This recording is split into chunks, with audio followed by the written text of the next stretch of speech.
এই দেখ দেখ, ছেলেটা কত কিউট। কই দেখি তো। উফ, সেই তো। তোরা কেউ এটার দিকে চোখ দিবি না, এটা আমার জিনিস। কিছু বুঝলেন না তো, গল্পে থাকেন, বুঝে যাবেন। তারপর ডাক দিল আমাকে। তারপর আমি গেলাম তাদের কাছে। আমি বললাম,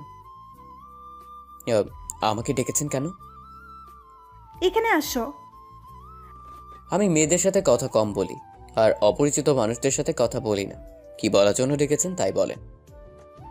আচ্ছা যাও, ক্লাসে যাও। আর হ্যাঁ, যেটা বলছো না সেটাই করবা। যদি কোনো মেয়ের সাথে কথা বলতে দেখেছি, তোমার খবর আছে। ইরে, বেশি ভাব নিতে গিয়ে তো খাইলাম বাস। আমার যার সাথে ভালো লাগবে তার সাথে কথা বলবো, আপনার কি? আমার অনেক কিছু, যদি দেখি তো তোর খবর আছে। হ্যাঁ, বললেই হলো। হ্যাঁ, আমি বললেই হবে। কি মেয়ে রে বাবা, চিনি না জানি না, উল্টাপাল্টা কথা আরম্ভ করে দিয়েছে। এই, তোমার নাম কি গো? এই, আপনি কি উল্টাপাল্টা কোম্পানির মালিক নাকি যে উল্টাপাল্টা কথা আরম্ভ করছেন? আমি যাই। আরে আরে, কই যাও? আমার কথা তো শেষ হয় নাই। আমার আর পাইকে দিলাম দূর। তারপর এক ছেলের কাছ থেকে জেনে নিয়ে ক্লাসরুমে আসলাম। ও আমার পরিচয় তো দিলাম না। আমি রাজ আহমেদ। বাবা মা কেউ নাই, অনাথ। মামার বাসায় বড় হয়েছি। গল্পে থাকেন, সব জানতে পারবেন।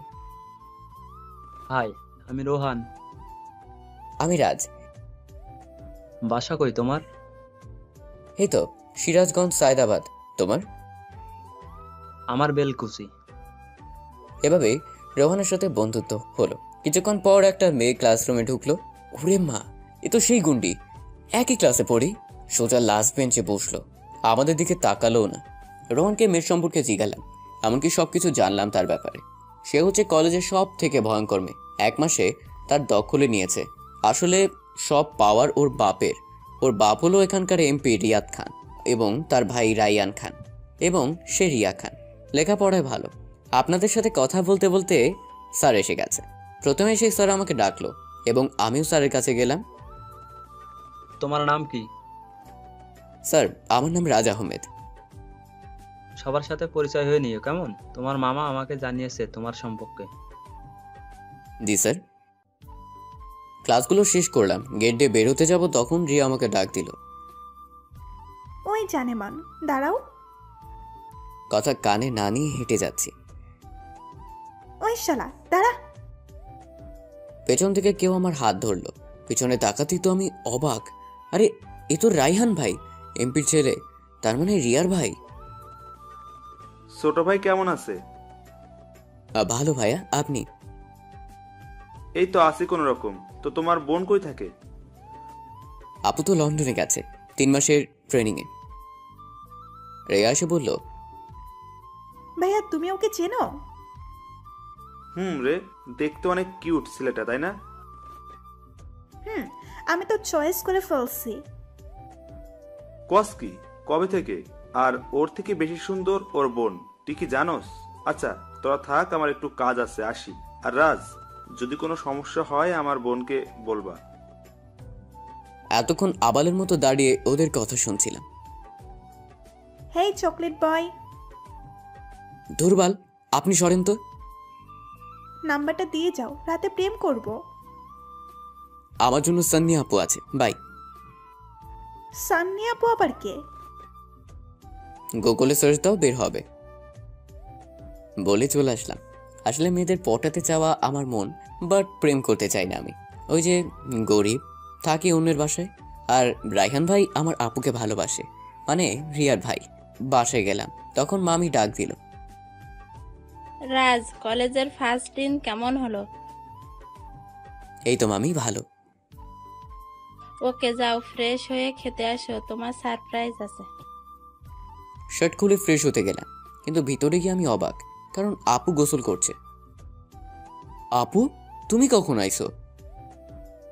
সারপ্রাইজ। সারপ্রাইজ ঠিক আছে, বাট তোমার শরীরে জামা কাপড় কই? আপু নিজের দিকে তাকাতেই চিৎকার দিতে যাবে, তখন তার মুখ চেপে ধরলাম। আরে আপু, চিৎকার দাও কেন? আমি কি তোমাকে কিছু করছি?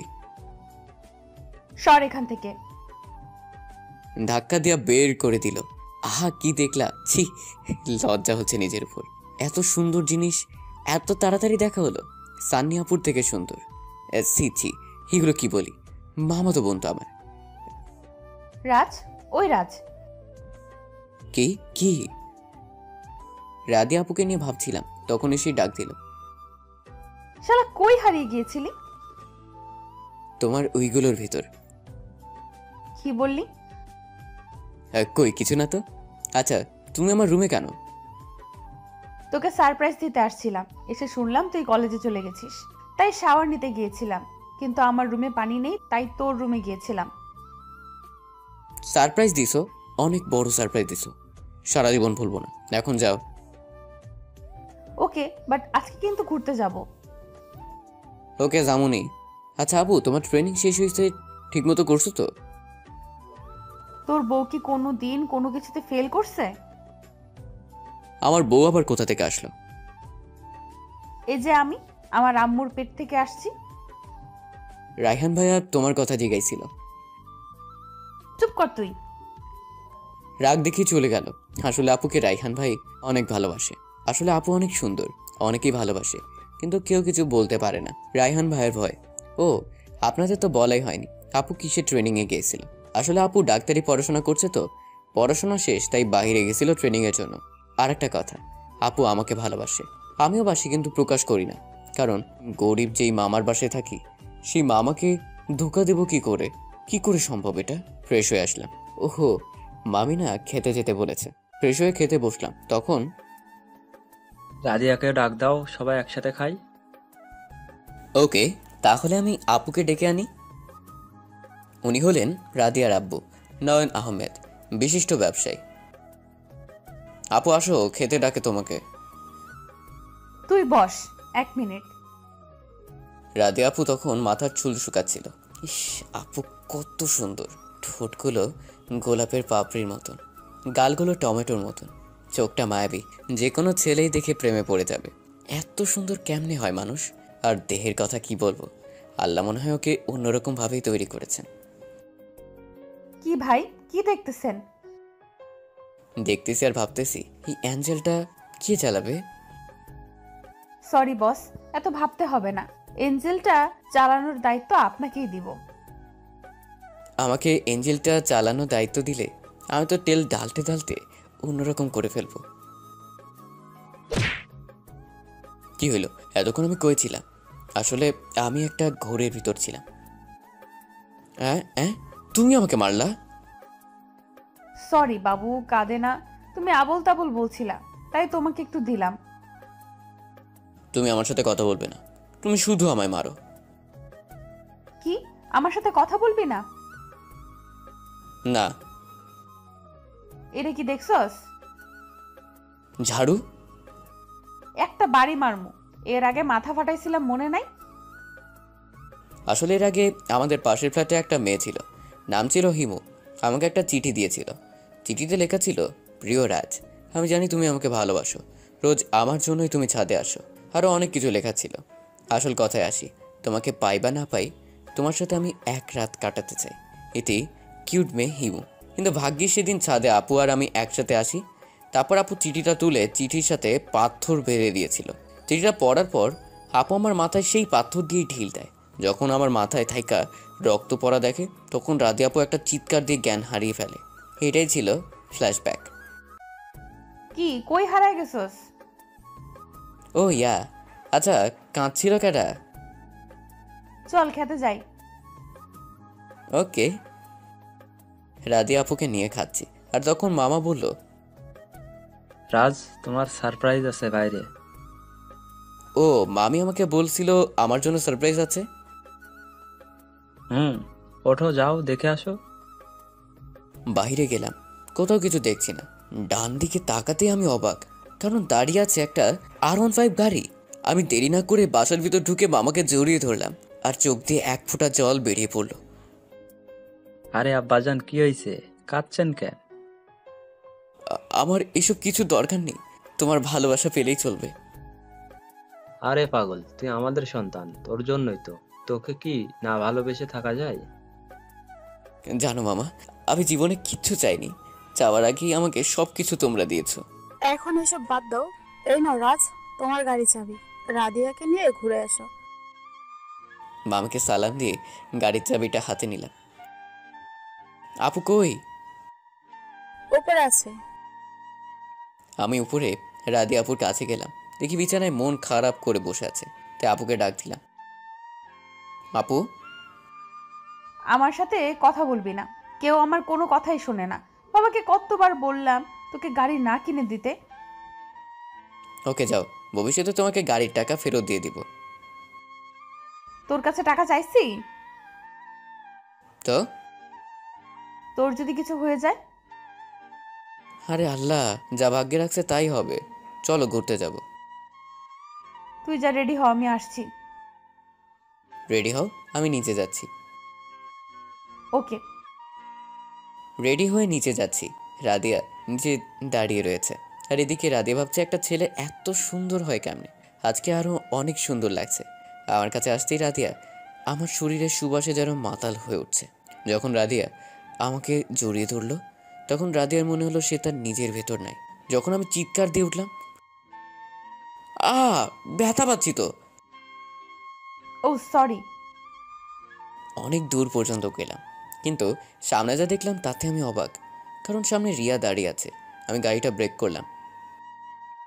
ওয়াও, নতুন গাড়ি কবে কিনছো? মানে আজকে মামা গিফট করলো। ও, তো মেয়েটা কে? আমার মামা তো আপু। মামা তো আপু মানে? ও সরি, মামা তো বোন রাদিয়া। ও বুঝলাম। তোমাদের অনেক ধন্যবাদ আমার জানটারে বাইক গিফট করার জন্য। তোর জান মানে? আরে রেগে যাচ্ছেন কেন আপু? রাজ আপনাকে বলে নাই আমাদের 2 বছরের সম্পর্ক? ও বলবে কেমনে? ও তো আপনাকে অনেক ভয় পায়। মা, আমি তো অবাক। কালকেই না ওর সাথে আমার ফার্স্ট দেখা। রিয়া, এগুলো কি বলছো? সত্যি তোমাদের 2 বছরের সম্পর্ক? হুম। আপু বিশ্বাস করো। তুই থাম। আপু তুমি কাঁদছো কেন? তুমি আমাদের সম্পর্কে খুশি হও নাই? অনেক খুশি আমি। জানো, ওকে দেখে রাখার মতো কাউকে খুঁজে পাচ্ছিলাম না। ও যেহেতু নিজেই খুঁজে নিয়েছে, অনেকটা চিন্তামুক্ত হলাম। প্লিজ তুমি আমার ভাইকে দেখে রাখো। আমি শুধু নিচের দিকে তাকিয়ে আছি। কি থাকা কি হয়ে গেল বুঝলাম না। আপু একটু সাইডে আসবা? রাদি আপুকে সাইডে নিয়ে গেল। জানি আমাকে শালা ফাঁসিয়ে দিবে, কিন্তু কিছুক্ষণ পর ঠাস ঠাস করে দুটো চর বসিয়ে দিল রিয়ার গালে। শোনো মেয়ে, তোকে যদি আর কখনো রাজের আশেপাশে দেখি তাহলে তোর খবর আছে। কি হয়েছে আপু? ঠাস করে একটা আমার গালে বসিয়ে দিল। তুমি ওকে মারলা কেন? দোষ করছি আমি, আমাকে মারো। তোকে কৈফিয়ত দিতে হবে? কারণ আমি রাজকে ভালোবাসি। আহা, কি ভালোবাসা! দেখ এখন কি করি। যা করলো তার জন্য আমি মোটেও প্রস্তুত ছিলাম না। এক হাত দিয়ে আমার মাথার চুল ধরে আর এক হাত দিয়ে আমার ঘাড়ে ধরলো। তারপর পাগলের মতো ঠোঁট চটকাতে লাগলো। কতক্ষণ চটকাইছে তা ঠিক জানি না। পিছনে তাকিয়ে দেখি রিয়া উধাও। আচ্ছা আপু, তুমি রিয়াকে মারলা কেন? কেন, তোর ব্যথা লাগছে? আমার ব্যথা লাগবো কেন? আমি তো একটু জানতে চাচ্ছিলাম আর কি। শোন, আমাকে সাইডে নিয়ে অনেক কথা বলেছে। এমনকি তোর সাথে বলে রুম ডেটও করেছে। এর আগের মাসের 9 তারিখ বলে হয়েছে। সেদিন তো আমার বার্থডে ছিল, তুই তো আমার সাথে ছিলি, তাই রাগ কন্ট্রোল করতে পারি নাই। দিছি মেরে, যা শালা। আপু একটা কথা। বল, এত কাছে আসছিস কেন? অনেকটা কাছে গেলাম রাদিয়ার। রাদিয়া শুধু পেছনে যাচ্ছে, কিন্তু পেছনে ছিল কারেন্টের পোল, তার সাথে ঠেকে গেছে রাদিয়া। আমিও চান্সটা নিলাম।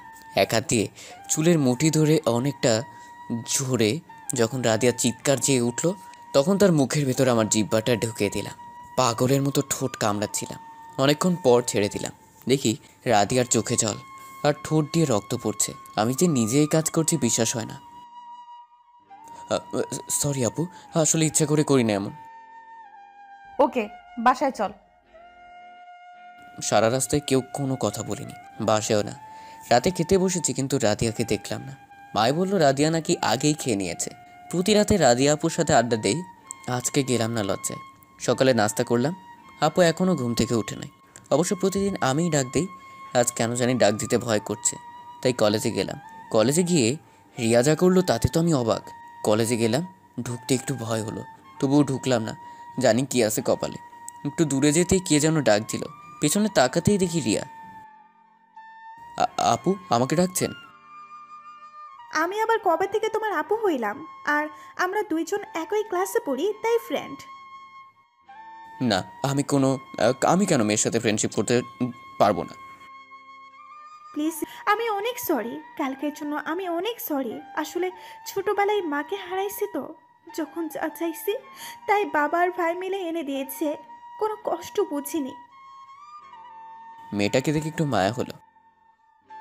ওকে যাও, মাফ করে দিলাম। তাহলে আমার ফ্রেন্ডশিপ গ্রহণ করো। সরি, এটা পারবো না। তাহলে তুমি আমাকে ক্ষমা করোনি? আচ্ছা ঠিক আছে, ফ্রেন্ড। ফ্রেন্ড বলার সাথে সাথেই জড়ায় ধরলো। আমার তো লজ্জা করছে, অনেক কষ্টে ছাড়ালাম। তারপর নাম্বার লেনদেন হলো। কলেজ শেষ করে বাসায় যাচ্ছি, তখন রিয়া ডাক দিল। কই যাও? কেন? বাসায়। বাইক নিয়ে আসো নাই? আপু নিতে মানা করছে। তুমি মনে হয় তোমার আপুকে অনেক লাভ করো। আরে না, আপুকে অনেক সম্মান করি, ছোট থেকে বড় পর্যন্ত সেই আমাকে আগলে রেখেছে। তুমি কি আমার ব্যাপারে জানো? জানি, তোমার কেউ নাই পৃথিবীতে। আচ্ছা ওগুলো বাদ দাও, বাসায় যাই। আমি যাব না। যাও তোমার ফ্রেন্ডের সাথে। তুমি আমার ফ্রেন্ড না, আর ওরা আগেই চলে গেছে। আচ্ছা, আমি তোমাকে রিক্সাতে তুলে দিই। না, আজকে হেঁটে যাব। যেতে চাইলাম না, তারপরও ছাড়লো না। গেলাম, অনেকক্ষণ হাঁটলাম, তারপর ওদের বাসার সামনে আসলাম। বাসার ভেতরে যাবা? না থাক, যাওয়া লাগবে না, যাও বাসায় যাও, আর বাসায় পৌঁছেই আমাকে ফোন দিবা। ওকে। অনেক কষ্টে বাসায় আসলাম, কিন্তু আমার আপুকে দেখছি না, হয়তো রুমে, কিন্তু যেতে শরম লাগছে। তবুও গেলাম, যে যা দেখলাম প্রস্তুত ছিলাম না। কি বস, শরম ভাঙলো? আগে সবকিছু ঠিক করো। ও সরি, কিন্তু পারছি না, তুই পরিয়ে দে না। আপু আসলে শাড়ি পরার চেষ্টা করছে, এর আগে তো অনেকবার পরেছে, কিন্তু আজ আবার এমন করছে কেন? আমি কি কাউকে আগে পড়াইছি? আমি শিখিয়ে দিচ্ছি। আপু পুরো শাড়িটা আবার খুলে ফেললো। এখন শুধু উপরে একটু কাপড় আর নিচে অনেকখানি কাপড় পরে আছে, নাম বলতে পারি না। আমিও আপুর কাছে এগিয়ে গেলাম, গিয়ে শাড়িটা হাতে নিলাম, শাড়ির কুচিটা গুজে দিলাম। আমার এতক্ষণ চোখ ছিল নাভির উপর, বাট নাভিটা ঢেকে গেল শাড়ি দিয়ে। আমি শাড়ির আঁচলটা সরালাম নাভির উপর থেকে। এত সুন্দর জীবনে ফার্স্ট দেখলাম। আমার হাতে এক আঙ্গুল চলে গেল নাভির ভেতর। রাধিয়াও কিছু বলছে না, শুধু জোরে জোরে নিঃশ্বাস নিচ্ছে। অনেকক্ষণ ওটার সাথে হইল। তারপর রাধিয়া আপু বেডের উপর শুয়ে পড়লো, আমিও তার উপর উঠলাম। ঠোঁটের কাছে ঠোঁট নিয়ে বললাম, আপু আমি বাথরুমে যাব। আপু হয়তো ভাবছিলাম আপুকে কিস করব। তারপর রাধিয়া আপুর বাথরুমে গেলাম। 1 মিনিট পর বের হলাম। 1 মিনিটেই শেষ? আরে কি শেষ, হালকা একটু মূত্র বিসর্জন করিলাম। ও, খালি আবল তাবল ভাবো, তোমার মতো নাকি? কি বললি তুই? আমি কি, হ্যাঁ? তুই যে বড় বোনের নাভি ধরছস আর কিস করতে ঠোঁট ফাটিয়ে দেস? যা পাঞ্জাবি পরে আয়, বাইরে বৃষ্টি, ছাদে যাব, ভিজবো। রুমে গেলাম, যাই দেখি আমার ফোনে 21টা কল ভেসে উঠছে। আননোন নাম্বার, সেভ করা নাই। বলতে না বলতে আবার কল দিয়েছে। ফোন ধরতেই, ওই কুত্তা, বান্দর হনুমান, এতক্ষণ কই ছিলি? বাসায়। আপনি কে? আমি কে? আমার নাম্বারটাও সেভ করোস নাই। আমি হলাম রিয়া। ও তুমি, সরি। বলো। তোমাকে না ফোন দিতে বলেছিলাম? ওহো, মনেই ছিল না। আচ্ছা, আমি বাসায় আছি। ওকে। খাইছো?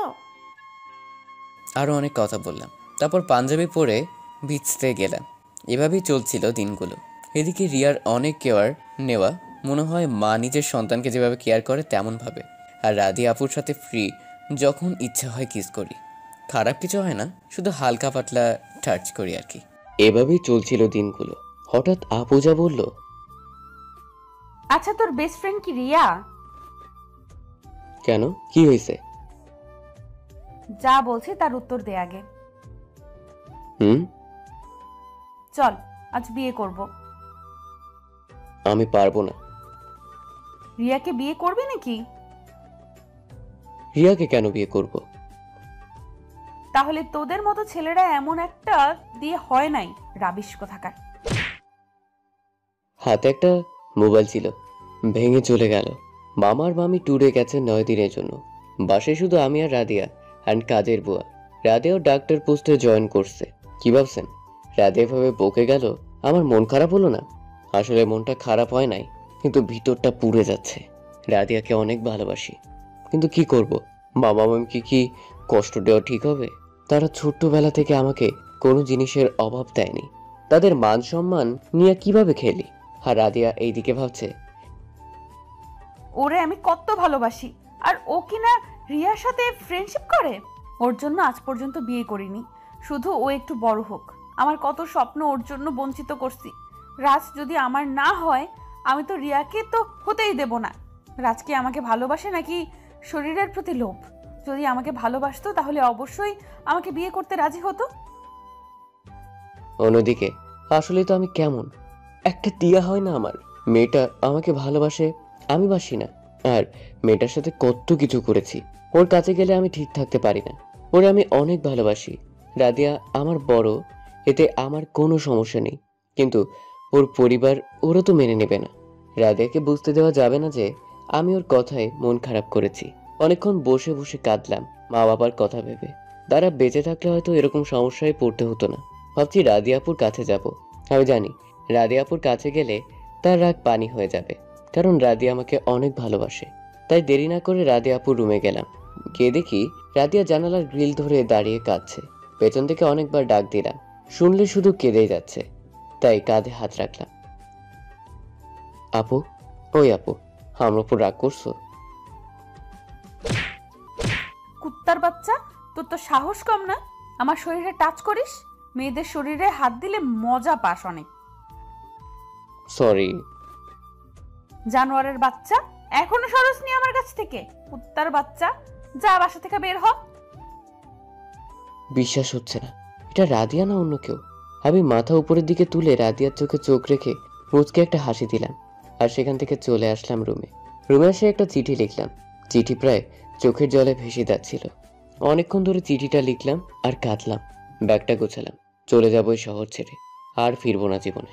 কিন্তু আমার কাছে তো তেমন টাকা নাই, রাদিয়াপুর টাকা ছাড়া। রাদিয়াপুর অনেক টাকা আছে আমার আলমারিতে, সেখান থেকে 5 লাখের মতো নিয়ে গেলাম। শহর না, দেশ ছেড়ে চলে যাব। সব কাগজপত্র নিয়ে রওনা দিলাম। তারপর বুয়াকে বললাম যে আমি একটা কাজের জন্য কয়েকদিনের জন্য বাইরে যাচ্ছি। রাতে রাদিয়া আপুকে ডেকে খাবার দিও, এখন ঘুমাচ্ছে।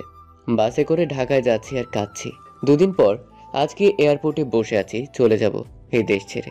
আর রাদিয়া 2 দিন ধরে রুম থেকে বের হয় নাই। রাদিয়া ভাবছে যে রাজ আসবে, তাকে ডেকে খেতে নিয়ে যাবে। বুয়া রাদিয়াকে খাবার দিছিল, সেগুলো খায় নাই, কিন্তু রাদিয়ার আর সহ্য হচ্ছে না। রাজকে আসবে না আমার কাছে? কেন বোঝে না? আমি রাগের মাথায় এগুলো বলে ফেলছি। আমি আর সহ্য করতে পারছি না, প্লিজ রাজ। আমি 2 দিন ধরে কিচ্ছু খাইনি। ও তো এতক্ষণ রাগ করে থাকে না। হয়তো ছেলেটাও কিছু খায়নি, ও তো না খেয়ে থাকতে পারে না। রাদিয়া আমার রুমের দিকে এগোচ্ছে। দরজার কাছে যেতেই দেখলো দরজাটা খোলা। রুমের ভিতর ঢুকে গেল। রাজ, ওই কুত্তা দেখ, আমি এগুলো রাগের মাথায় বলে ফেলেছি। কই তুই? আমার উপর রাগ করছিস? দেখ, আমি 2 দিন ধরে কিচ্ছু খাইনি, বের হ রাজ। কিন্তু কোনো সারা শব্দ পেল না। অনেকক্ষণ ডাকাডাকির পর তখন চোখ পড়লো বেছানোর উপর, দেখলো সাদা টুকরার কাগজ। কাগজটা হাতে নিয়ে পড়তে থাকলো। অর্ধেক পড়তেই চিৎকার দিয়ে উঠলো আর বলল, তুই আমাকে ছেড়ে যেতে পারিস না, প্লিজ এরকম করিস না। কি ভাবছেন চিঠিতে লেখা ছিল? ওকে বলি, প্রিয় রাদিয়া আপু, হে আপু, আমি জানি তুমি আমাকেই খুঁজছো। এখন হয়তো তুমি আমাকে পাবে না, চলে গেছি হয়তো অনেক দূর। আমি তো অনাথ, কোথায় যাব তাও জানি না। আমার না আছে ভাই বোন, না আছে বাবা মা। আজ আমি অনেক অসহায়। কোথায় যাব, কার কাছে যাব? প্লিজ আমাকে মাফ করে দে আপু। তোকে ছেড়ে যেতে খুব কষ্ট হচ্ছে, কারণ যে আমিও তোমাকে অনেক ভালোবাসি। কিন্তু কি করব, তোকে তো আর আমি সুখে রাখতে পারবো না। দেখ, মামা মামি আমাকে অনেক ভালোবাসে, তাদের আমি কখনো কষ্ট দিতে পারি বল? ভালো থাইকো, আর আমাকে খুঁজো না, হারিয়ে যাচ্ছি অনেক দূর। আর আপু, আলমারি থেকে 5 লাখ টাকা নিছি, মাফ করে দিস। যদি বেঁচে থাকি নিজের জীবন দিয়ে হলেও ফেরত দিব। আর শোনো, অনেকটা কষ্ট পেয়েছি, কারণ তুমি আমার বাবা মাকে গালি দিয়েছিস। মন চাইছিল প্রতি উত্তর দিতে, কিন্তু দেইনি। Love you. 2 দিন পর রাদিয়ার জ্ঞান ফিরল। পাশে বসে রয়েছে রাদিয়ার বাবা মা। চিঠিটা ওনারাও পড়ছে। রাদিয়া চোখটা খুলেই, মা, আমার রাজ কই? প্লিজ ওরে এনে দাও। সব আমার দোষ, আমার জন্য রাজ বাসা থেকে চলে গেছে। কি হয়েছিল তোমাদের মধ্যে? আমাকে খুলে বলো। তারপর রাদিয়া সব খুলে পড়ল। মামা এসে রাদিয়াকে ঠস করে চড় মারল। আরো মারো, তারপরও আমার রাজকে এনে দাও। কি করে আনবো? ওরে অনেক খুঁজছি, কোথাও পাইনি। যে ছেলেটা কখনো একা একা বাসা থাইকা বের হয়নি, সেই ছেলেটা নিখোঁজ। না জানি কোথায় আছে, কেমন আছে। আজ 1 মাস পার হয়েছে, তারপর রাজকে খুঁজে পাওয়া যায়নি। রাদিয়া অনেকটা চেঞ্জ হয়ে গেছে। সবসময় অন্ধকারে থাকে, কারোর সাথে কথা বলে না, ঠিকমতো খায় না, বাড়িটাই ফাঁকা। আর এদিকে রাজ আমেরিকা লেখাপড়া করছে আর পাশাপাশি জব করছে। আমি কিভাবে আমেরিকা আসলাম কাহিনীটা শুনবেন না? ওকে, তাহলে ফ্ল্যাশব্যাকে আসুন। ফ্ল্যাশব্যাক। সেদিন রাতে ঢাকা আসলাম ঠিকই, কিন্তু যাব কোথায়, কি করব বুঝতেও পারছি না। অনেকক্ষণ হাঁটছি, কিন্তু কিছুই মাথায় আসছে না। রাতও অনেক হয়েছে। অনেকের বাসায় গেছি ভাড়ার জন্য। সবাই বলল সকালে আসুন। জানি এত রাতে কেউ বাসায় জায়গা দিবে না। হাঁটতেছি রাস্তার এক সাইড দিয়ে। এভাবেই হয়তো রাতটা পার হয়ে যাবে। অনেকক্ষণ হাঁটার পর কারো চিৎকার শুনলাম। সামনে এগিয়ে দেখি 2টা লোক। একটা লোককে পিস্তল ধরে রয়েছে একজন, আর একজন হাতে ফাইল নিয়ে রয়েছে। আমি ফাঁক থেকে দেখছি, ভাবছি দৌড় দিবে, যদি আমাকে দেখে আমাকেও মেরে ফেলে। কিন্তু তাদের কথাগুলো আগে শুনি। প্লিজ আমাকে মেরো না, আমার মেয়েটা একা হয়ে যাবে। আমি তো তোমাদের সব ফাইল দিয়ে দিয়েছি। এগুলো বলছে আর কাঁদছে। আবার তখন কেমন জানি লাগছিল, একা হলে হয়তো আমার মতো হবে, পাবে না কারো ভালোবাসা। আমি তো একা, কিসের ভয়? যে করে হোক লোকটা বাঁচাতে হবে। পায়ের কাছে 2টো ইট ছিল, 2 হাত দিয়ে শক্ত করে ধরলাম। ধরে দিলাম কাছে গিয়েই। শরীরে যত শক্তি ছিল দিলাম একটাকে বাড়ি। পড়ে গেল ছেলেটা পাশে। যেটা ছিল ওটা তো ভয় শেষ। ওটার কাছে দৌড়ে গিয়ে দিলাম বাড়ি। ওটাও শুয়ে পড়লো। অনেক হয়রান হয়ে গেছি। যে মানুষটা পড়েছিল তাকে তুললাম। আপনার কোথাও লাগেনি তো? আমি ঠিক আছি, তুমি ঠিক আছো বাবা? হুম। এটা বলেই চলে যাচ্ছি। কখনো কারোর সাথে মারামারি করি নাই, কারণ আপু না থাকতে ছেলেদের সাথে, না থাকতে দিয়েছে মেয়েদের সাথে। কোথায় যাও? জানি না কোথায় যাব। তাহলে আমার সাথে চলো, আমার বাসায়। সরি, আমি উপকারের প্রতিদান নেই না। প্রতিদান নিলে উপকারের কোনো মূল্য থাকে না। চলে যাচ্ছিলাম, আসলে মনটা খারাপ। রাদিয়ার কথা খুব মনে পড়ছে। এই ছেলে শোনো, বলেন। আমাকে একটু ড্রপ করে দিবা? সরি, আমার গাড়ি নেই। আমার গাড়ি আছে, আসলে আমার ড্রাইভারটা ভয় পালিয়েছে। কিন্তু আমি তো রাস্তা চিনি না। আমি চিনিয়ে দিব, তুমি চলো। ওকে। গাড়ি চালাচ্ছি আর তার সম্পর্কে শুনছি। তাকে মেরে ফেলতে চাইছিল তার বিজনেস পার্টনার। 70% শেয়ার নিয়ে ঝামেলা। প্রায় 9.5 কোটি টাকা পায় তার বিজনেস পার্টনারের কাছে। তার নাম শরীফ খান। তার মেয়ের নাম মিষ্টি। বেশি সময় দেশের বাহিরেই থাকেন, কারণ বেশিরভাগ দেশের বাইরে বিজনেস। তার সাথে কথা বলতে বলতে তার বাসায় এসে পড়েছি। বাসা না প্রাসাদ, এত বড় বাসা। ওকে আঙ্কেল, আমি তাহলে আসি। এত রাতে কোথায় যাবা? রাতটা আমার বাসায় কাটিয়ে সকালে যেও। কিছুক্ষণ ভেবে, আচ্ছা ঠিক আছে, তবে অনেক ক্ষুধা লাগছে। আসো ভিতরে আসো, তারপর খাও। বাসার ভিতর গেলাম। এত ক্ষুধা লাগছে যে ফ্রেশ হতেই ভুলে গেছি। টেবিলের উপর খাবার দেখে বসে পড়ছি। নিজের হাত দিয়ে চামচ দিয়ে খাবার নিচ্ছি, কারণ আঙ্কেল ছাড়া আশেপাশে কেউ নেই। থাকবে কেমনে? এখন অনেক রাত, প্রায় 2টার মতো। সবাই হয়তো ঘুমিয়ে আছে। অনেকগুলো খাবার নিয়েছি। যখন মুখে তুলবো তখন রাজিয়ার কথা মনে পড়লো। হয়তো সেও খায়নি, আর আমি নিজ হাতে ঠিক মতো খেতেও পারি না। অল টাইম মামি আমাকে খাওয়াই দিত। কি হইলো বাবা, খাও না কেন?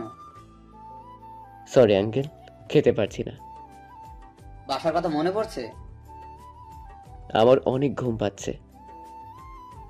আসো তোমাকে রুম দেখিয়ে।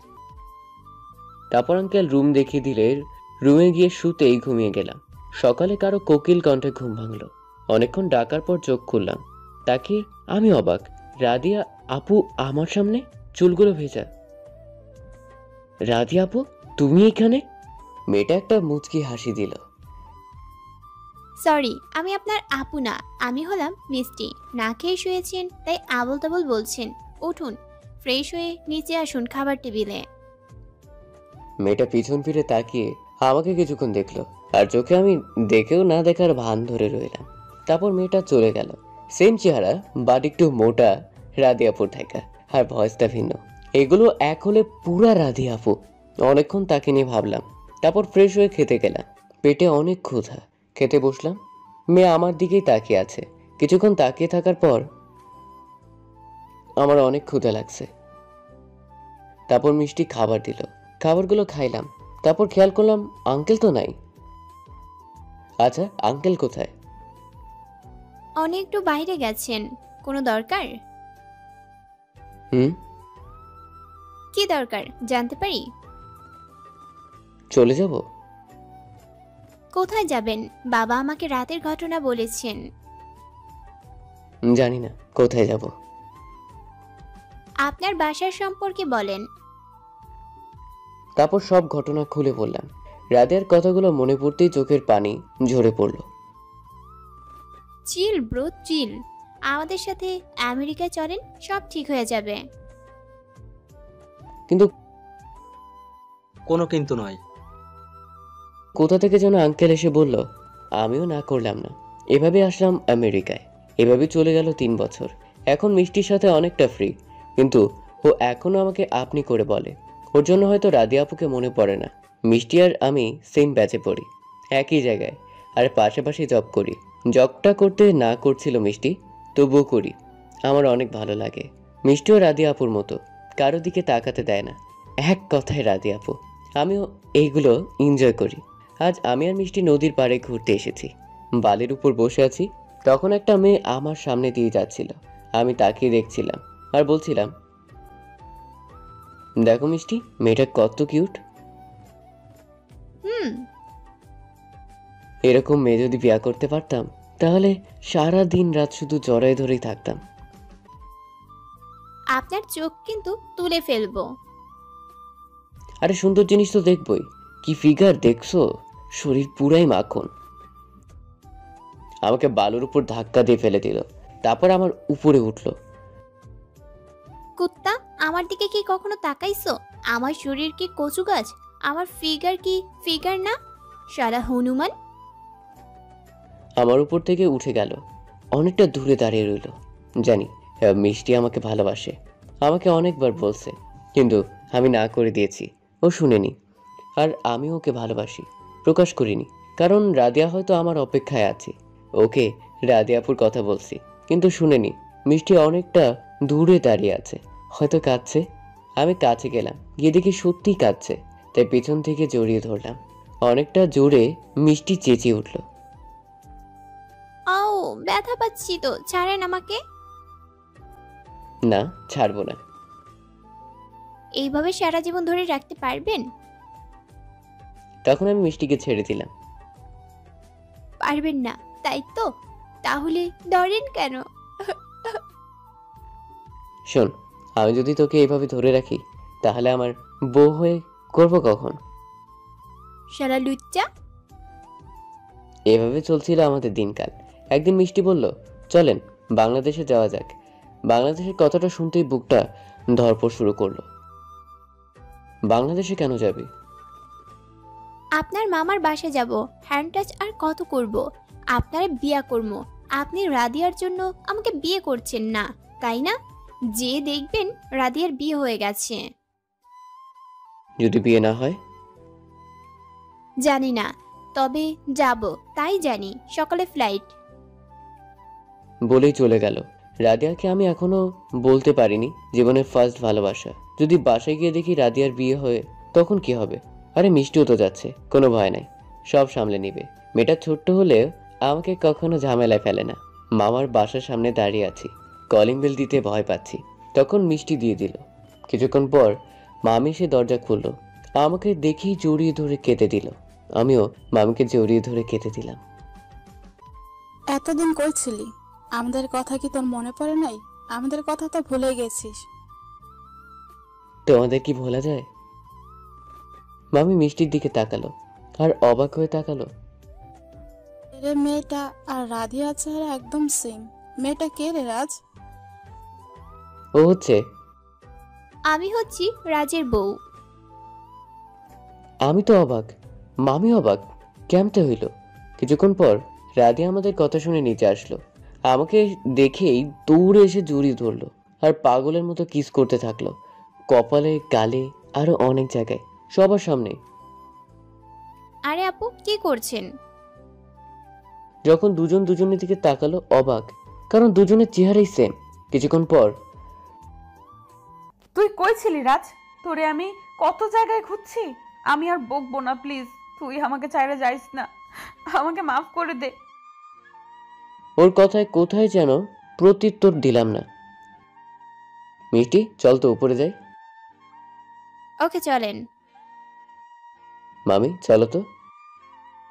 আমি যে রুমে ছিলাম সেই রুমেই গেলাম। হিমা, রুমটা যেমন তেমনই আছে। আচ্ছা মামি, রুমটাতে কেউ থাকে কিনা? না, কেউ থাকে না। রাধিয়া সারা রাত ওই রুমটাতে বসে থাকে তোর অপেক্ষায়। কোনো কথাই বললাম না, শুধু তো ওর কথাই আমি চলে গিয়েছিলাম। তোরা থাক, আমি আসি। মামি চলে গেল। আমার রুম কোনটা? কেন এইটা?